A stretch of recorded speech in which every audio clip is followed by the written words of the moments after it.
नमस्कार, पेश आज का न्यूज पॉइंट में हूं अभिज्ञान प्रकाश।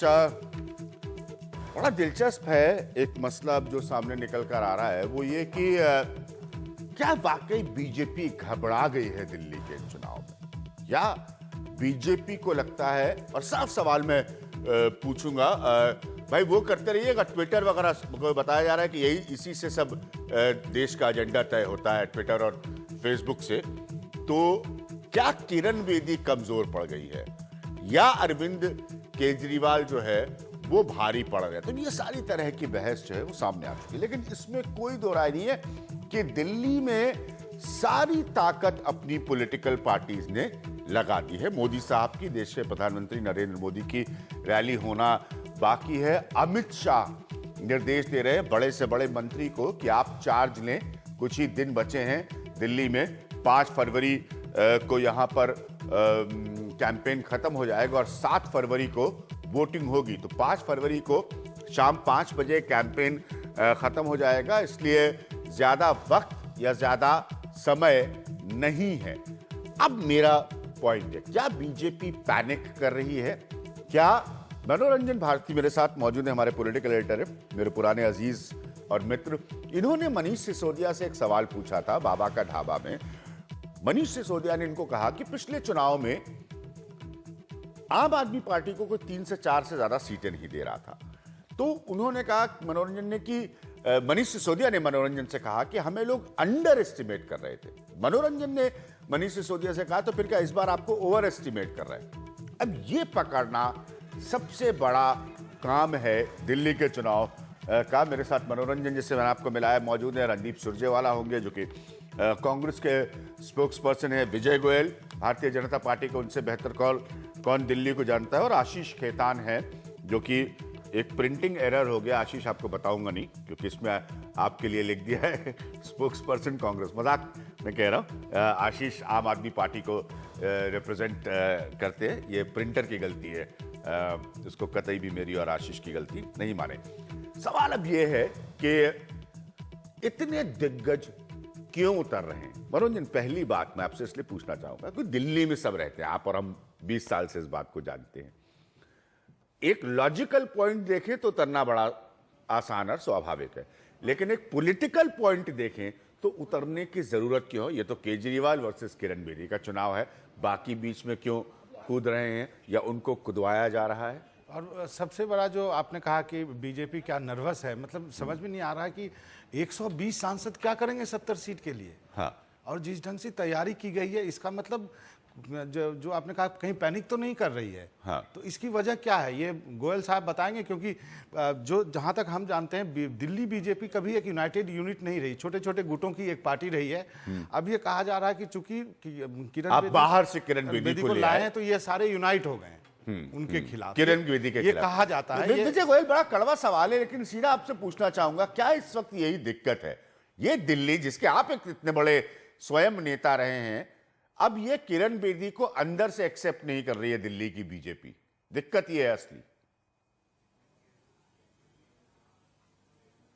अभिज्ञान, जो पहले आप बात कह रहे थे ना कि बड़े दिग्गज नेता आ रहे हैं, ये सब नेता पहले कार्यकर्ता थे, अभी मंत्री बन गए हैं जाके।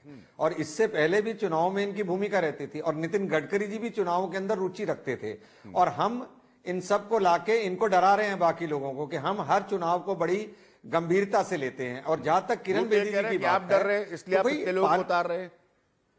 नहीं, उनका कहना ठीक है, वो विपक्षी हैं इसलिए उनका कहना ठीक है। उनके पास नेता नहीं है इसलिए वो नहीं उतार पा रहे, ना कांग्रेस के पास है ना आम आदमी पार्टी के पास है। जिनके पास हैं वो उतारेंगे, क्योंकि हमारा जो परिवार है वो बहुत बड़ा है, अपना अपना आकलन है। मुझे इसमें कोई आपत्ति नहीं, और किसी को कोई आपत्ति नहीं होनी चाहिए कि मैं 10 नेताओं को क्यों के साथ काम क्यों कर रहा हूं या मैं किन कार्यकर्ताओं को ले रहा हूं। उसी तरह से किसी को यह आपत्ति नहीं होनी चाहिए कि भारतीय जनता पार्टी में सब जगह से इतने ज्यादा लोग शामिल क्यों हो रहे हैं जी।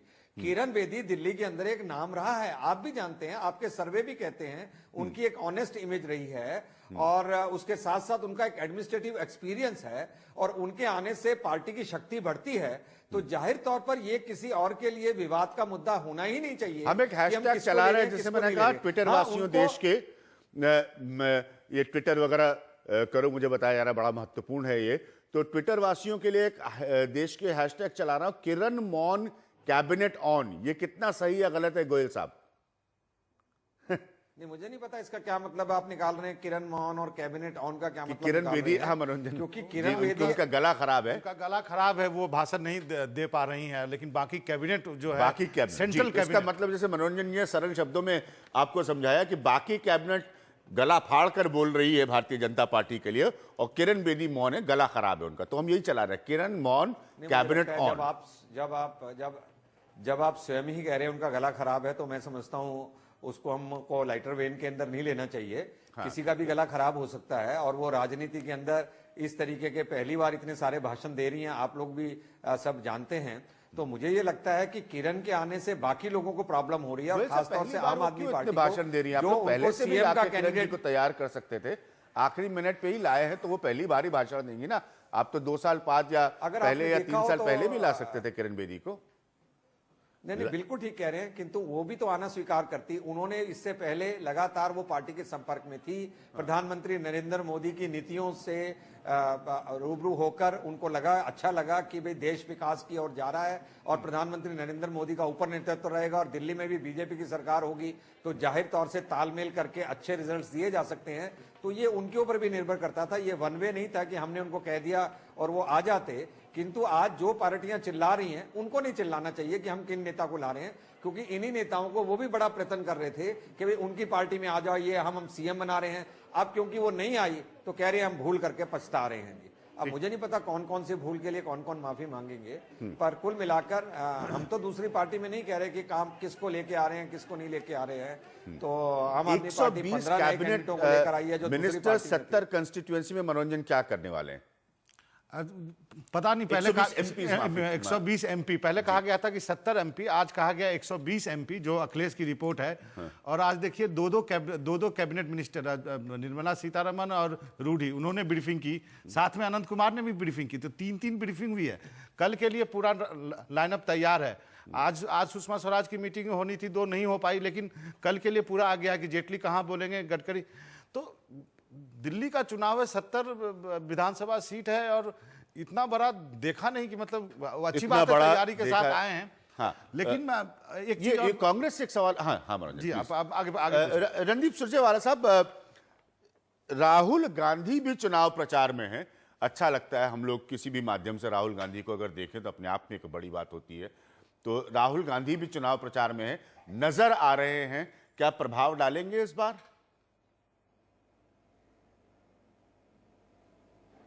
अभिज्ञान बिल्कुल। पहले मैं जैसे पिछली बार आप आम आदमी पार्टी को अंडरडॉग मानते थे, नतीजे अलग आए, इस बार कांग्रेस को आप सब मीडिया के साथ ही अंडरडॉग मानते हैं। नतीजे अपने आप में अपनी कहानी बताएंगे, क्योंकि 9 महीने उन्होंने भाजपा को दिल्ली के लोगों ने देख लिया, और 49 दिन केजरीवाल जी को भी देखा।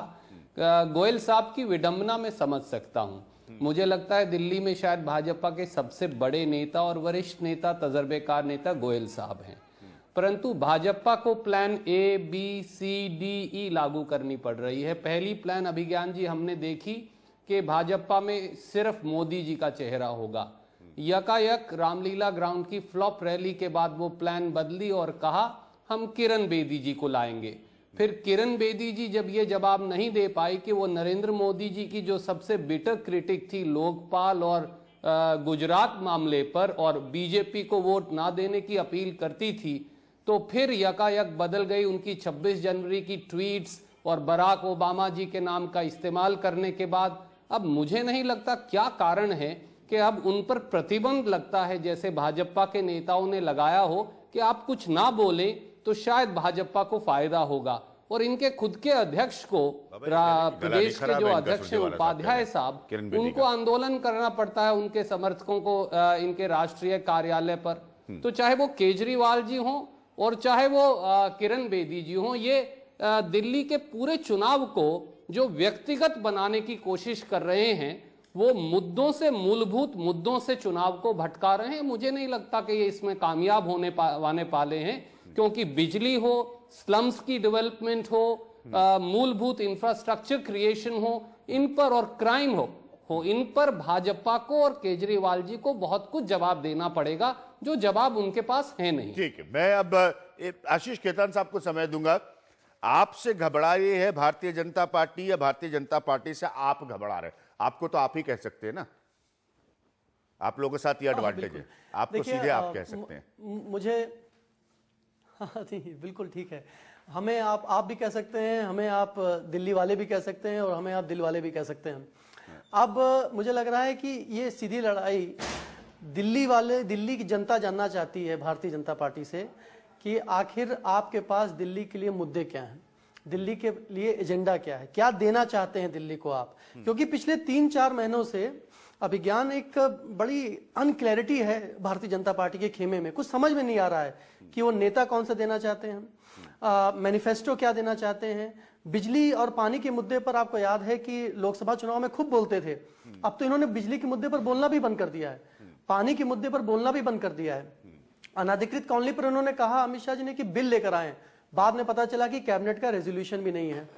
और झुग्गी झोपड़ी की बात इन्होंने करी, लेकिन 5 झुग्गियां तोड़ी हैं पिछले 7 महीनों में दिल्ली में आकर। महिला सुरक्षा की भी बात अब किरण बेदी जी कर रही हैं, लेकिन भारतीय जनता पार्टी अभी तक नहीं कर रही थी। क्यों नहीं कर रही थी? क्योंकि क्राइम अगेंस्ट विमेन 35% बढ़ा है पिछले 7 महीनों में। तो हत्या की घटनाएं बढ़ी हैं, बलात्कार की घटनाएं बढ़ी हैं, मॉलेस्टेशन की घटनाएं बढ़ी हैं, रॉबरी की घटनाएं बढ़ी हैं। तो दिल्ली की जनता आप इनसे सवाल कर रही है कि एमसीडी का करप्शन 7 सालों से आप नहीं रोक पाए। 5 सवाल एमसीडी का बजट करीब 15,000 करोड़ रुपए है साल जनता का। पार्टी ने आपसे किए हैं, वो भी मैं पूछना चाहूंगा। 5 सवाल भारतीय जनता पार्टी ने, उन्होंने कहा कि हर दिन केजरीवाल से वो 5 सवाल करेंगे। पहला सवाल है, कांग्रेस के खिलाफ चुनाव लड़ा तो कांग्रेस से समर्थन लेकर सरकार क्यों बनाई? ये तो सवाल हम सब कई सालों से पूछ रहे हैं। शीला दीक्षित के ये 5 सवाल जो बीजेपी ने आपके लिए रखे हैं, शीला दीक्षित के खिलाफ केस दर्ज करने के वादे से क्यों पलटे केजरीवाल साहब? जेड सिक्योरिटी ना लेने के मुद्दे पर क्यों पलटे केजरीवाल? अपने मंत्रियों के लिए महंगी गाड़ियों की मांग क्यों की? और चार्टर्ड प्लेन और बिजनेस क्लास में सफर क्यों किया? तो ये 5 सवाल केजरीवाल से भारतीय जनता पार्टी पूछ रही है। आशीष, इसमें से कोई भी पॉइंट पर आप रिस्पॉन्ड करना चाहेंगे? मैं इसको बिल्कुल रिस्पॉन्ड करना चाहूंगा। मुझे लग रहा है कि ये चुनाव फरवरी 2015 का हो रहा है, ये भारतीय जनता पार्टी को जनता को याद कराना पड़ेगा। जनता कहे इनसे कि भाई ये आप 2012-2013 के टाइम मशीन में फंसे हुए हैं। अरविंद केजरीवाल पे हमला करें, अरविंद केजरीवाल 2 रोटी खाते हैं कि चावल खाते हैं, दाल खाते हैं कि बीन्स खाते हैं, ये सबसे क्या जनता का क्या भला होगा? बहुत निजी हमला आज जनता ही जानना चाहती है। अरविंद केजरीवाल भी बहुत लोगों पर निजी हमला करते और अरविंद केजरीवाल उसके लिए जाने जाते हैं। मैं इस बात को कतई मानने को तैयार नहीं हूं कि इस मुल्क में अरविंद केजरीवाल है जो ईमानदारी का सर्टिफिकेट बांटेंगे सियासत की। हाँ आशीष प्लीज। जी मैं ये कह रहा हूं कि जब भी हमने अरविंद केजरीवाल ने मुद्दे उठाए, आपको याद होगा कि रॉबर्ट वाड्रा के कागज सबके पास होते थे, कोई प्रश्न नहीं उठाता था, हमने प्रश्न उठाए। मुकेश अंबानी के खिलाफ पहली बार देश में 49 दिनों की आम आदमी पार्टी सरकार ने एफआईआर करी। शीला दीक्षित के खिलाफ 3 एफआईआर करी। सीडब्ल्यूजी गेम में शुंगलू कमेटी की रिपोर्ट थी, किसी ने एफआईआर नहीं लिखी थी। इस स्ट्रीट लाइट स्कैम में लोकायुक्त की फाइंडिंग थी शीला दीक्षित के खिलाफ, लेकिन एफआईआर नहीं लिखी थी, हमने एफआईआर लिखी। हमने बहुत काम किया है। जनता के सामने आज 49 दिनों का काम भी है। जनता के सामने आज भारतीय जनता पार्टी का पिछले 8 महीनों में दिल्ली में जो उनका योगदान है, जो भी उन्होंने किया है, बिजली के दाम बढ़ाए हैं, पानी की समस्या बढ़ाई है, महंगाई बढ़ाई है, भ्रष्टाचार बढ़ा है, ये सारे मुद्दे भी दिल्ली की जनता के सामने सवाल आपसे पूछना चाह रहे हैं आशीष, सारे सर्वे ये दिखाते हैं। बाबा आप कुछ पूछना चाहते हैं? देखिए, आज मैं अपना एक प्रोग्राम शूट कर रहा था बाबा का ढाबा, और जैसा कि मीडिया में आ रहा था, मैं ये सोच के गया था कि मुझे आम आदमी का नाम लेने वाले लोग ज़्यादा मिलेंगे, लेकिन आशीष मुझे ये बात बड़ा आश्चर्यजनक लगा, और अभिज्ञान शायद उसकी कुछ क्लिप दिखाने भी वाले हैं एंड में, कि मुझे अभी भी मिडिल क्लास वोटर जो है आपसे इस बात से नाराज है कि आप भाग क्यों गए थे। हाँ, भगोड़ा वर्ड उन्होंने बहुत सारे लोगों ने यूज किया, और उन्होंने अधिकतर ने किरण बेदी का नाम लिया है। मैं ऑनेस्टली कहता हूँ, और ये एक छोटा सैंपल साइज है। जंतर मंतर पे जो खाने की दुकानें हैं, वहां जो लोग आते हैं, आशीष पत्रकार रहे हैं, बहुत खाना पत्रकार रहे हैं, आप भी वहां खाना खाए होंगे, तो क्या आपको ये बात तंग करती है कि वो एक टैग अभी भी आपके ऊपर है भागने का?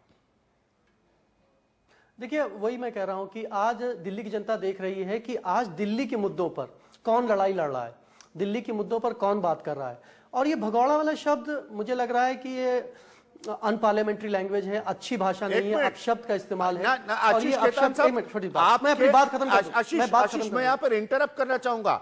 आपके नेता ने कर लीजिए रेडियो पर विज्ञापन किया और रेडियो पर विज्ञापन करके अरविंद केजरीवाल ने दिल्ली के लोगों को एक्सप्लेन किया था कि मैं भगौड़ा नहीं हूं। ये रेडियो पर उनका एडवर्टाइजमेंट था अरविंद केजरीवाल का। इस शब्द का उन्होंने इस्तेमाल किया था। तो अनपार्लियामेंट्री अगर ये है तो ये पहले अरविंद केजरीवाल के लिए अनपार्लियामेंट्री है, बाद में मनोरंजन भारती या विज्ञान प्रकाश के लिए। आशीष, ये एडवर्टाइजमेंट था अरविंद केजरीवाल का। जी जी, मैं अपनी बात कह दूं जी, मैं अपनी बात कह दूं। हाँ। अच्छा, हमें अगर हमारे साथ एक कोई अपशब्द, खराब शब्द जो आप टीवी पे नहीं बोलना चाहिए मेरे हिसाब से, लेकिन बोला जाने लगा, सबने बोला, मैं आपको नहीं बोल रहा हूं, लेकिन सबने बोला। पहले भारतीय जनता पार्टी कांग्रेस ने शुरू किया, लेकिन उसके बाद पत्रकारों ने बोलना शुरू किया।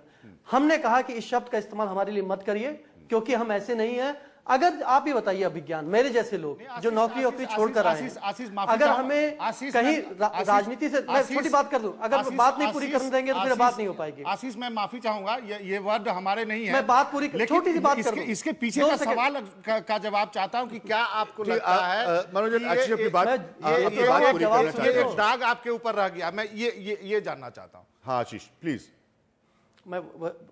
अच्छा, तो मैं यही कह रहा हूं कि आज दिल्ली की जनता देख रही है कि इनको कोई सत्ता की लालच में नहीं आए थे। सत्ता की लालच में होते तो सरकारें बनी रहती हैं। यहां तो सब कुछ जोड़ तोड़ के, खरीद फरोख्त करके कोई सरकार में आता है और सरकार छोड़ता नहीं है। हमने तो सरकार छोड़ दी क्योंकि हमें लगा कि हम में और बाकी पार्टी में फर्क होना चाहिए। लोकपाल बहुत बड़ा मुद्दा था। हम लोकपाल इसलिए चाहते थे कि कल आम आदमी पार्टी रहे ना रहे इसका कोई मतलब नहीं है, लेकिन ऐसी व्यवस्था बन जाए, ऐसी एजेंसी बन जाए, ऐसा ऑम्बड्समैन आ जाए कि चाहे मुख्यमंत्री घूसखोरी करे या कोई छोटा सा क्लर्क घूसखोरी करे, अगर चोरी करे तो जेल जाना पड़े। क्योंकि ये डर, कानून का डर हमारे देश में नहीं है। इसी वजह से भ्रष्टाचार खत्म नहीं हो पाता है। इस मुद्दे पर हमने सरकार छोड़ी थी। हमने जनता के मुद्दे से हम कभी पीछे नहीं हटे। हमने अपने सिद्धांत नहीं बदले, हमने अपने मूल्य नहीं बदले, हमने अपना लक्ष्य नहीं बदला। आज भी हमारा लक्ष्य वही है कि भ्रष्टाचार मुक्त दिल्ली को बनाना है और इतना बेहतर शासन हमें दिल्ली को देना है।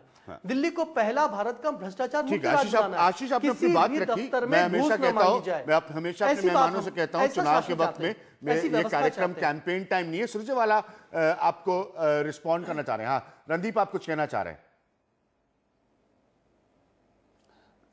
अभिज्ञान, बड़ी बड़ी बातें बड़ी खूबसूरत लगती हैं जो मेरे मित्र कह रहे हैं, पर तीन चार मूलभूत बातें हैं।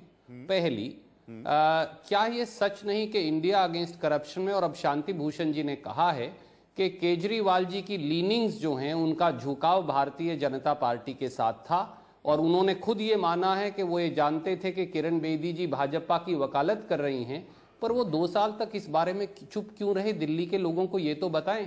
केजरीवाल जी ये भी कम से कम लोगों को बताएं कि कुछ मूलभूत बातें जो उन्होंने दिल्ली के लोगों से वायदा किया था, मकान नहीं लेंगे, सिक्योरिटी नहीं लेंगे, गाड़ी नहीं लेंगे, और क्यों उन्होंने अपनी जिम्मेवारी से वो भाग खड़े हुए। वो कहते हैं कि हमने सरकार छोड़ दी। हम कहते हैं कि आप अपनी जिम्मेवारी से क्यों भाग खड़े हुए? आपने कहा कि आप कैंडिडेट लोगों से पूछकर सेलेक्ट करेंगे। इस बार आपने बहुत सारी पार्टियों के कैंडिडेट ले लिए, बहुत सारे दूसरी पार्टियों से आयातित कर उम्मीदवार लिए। कि आपने लोगों से पूछा? आप हर वो बात जिसका शपथ पत्र आपने दिया था, वो यू टर्न केजरीवाल जो आपके चैनल ने भी दिखाया, हमने दिखाया था, आप हर उस बात पर जिसका शपथ पत्र देकर आप पिछली बार सत्ता में आए थे, आप हर उस मुद्दे से बदल गए। आपने कहा हम बिजली कंपनियों पर लगाम लगाएंगे, पर जब सत्ता में आए तो उनको सब्सिडी दे डाली। आपने कहा हम कार कोठी और सिक्योरिटी नहीं लेंगे, वो भी आपने ली। आपने कहा हर रोज जनता दरबार लगाएंगे, जब लोग आए तो केजरीवाल जी सचिवालय की छत पर चढ़ गए। आपने एक साल में लोकपाल के मुद्दे पर एजिटेशन क्यों नहीं किया? 9 महीने से मोदी जी ने लोकपाल का बिल लागू नहीं किया, क्यों आपने एजिटेशन नहीं किया? जी जी ठीक है, हम ले रहे हैं यहाँ पर एक छोटा सा ब्रेक। मनोरंजन जो है वो बहुत तेजी से भागने के जुगाड़ में है, लेकिन मजाक में। आशीष, मैं समझ दूंगा आपको रिस्पॉन्ड करने के लिए, आप रिस्पॉन्ड करिए कांग्रेस को, क्योंकि देखिए बड़ा ये महत्वपूर्ण। अब आप लोगों को वो बातें मैं याद दिला रहा हूँ। बीजेपी लगी हुई है, अपने सारे नेताओं को उसने क्षेत्र में उतार दिया है कि भाई कहीं गड़बड़ ना हो जाए, दिल्ली का चुनाव, आम आदमी पार्टी अपने एजेंडे पर लगी है, बीजेपी ने क्या क्या कहा था ये भी याद दिलाना जरूरी है, और केजरीवाल साहब ने क्या क्या किया था। याद है, दो बातें आप लोगों ने बड़ा उस वक्त आलोचना की थी केजरीवाल साहब की। एक के मुख्यमंत्री होते वो धरने पे बैठ गए, तो अभी भूलिए मत, अब आप जा रहे हैं देश में दिल्ली की जनता के सामने वोट देने के लिए, सबसे बड़ी ताकत आप है। तो किरण बेदी क्या कह रही थी उसको भी याद करिए, और केजरीवाल ने क्या किया उस पीरियड में उसको भी याद करिए। हम वापस आते हैं एक छोटे से ब्रेक के बाद, और वो हिस्सा भी दिखाऊंगा मैं आपको।